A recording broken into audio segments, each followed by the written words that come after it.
Shoutout guys. Dahil wala tayong payong, dito tayo dadaan sa ilalim. Makipagpatintero tayo sa mga sasakyan dito. Kasi pag sa taas tayo, mababasa tayo kasi maulan. Dito, makipagpatintero tayo dito. Mamaya. Ilalim ng Skyway tayo.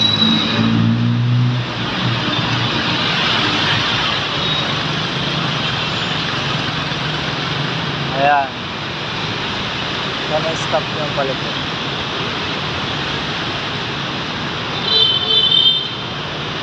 Ayan, stop na.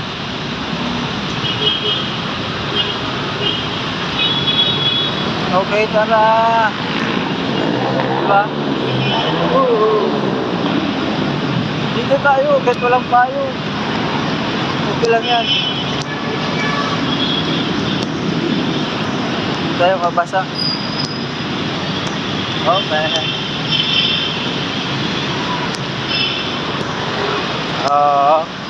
Tapos tayo doon sa kabila. Hindi tayo nakalanan. Ganun lang, diskarte.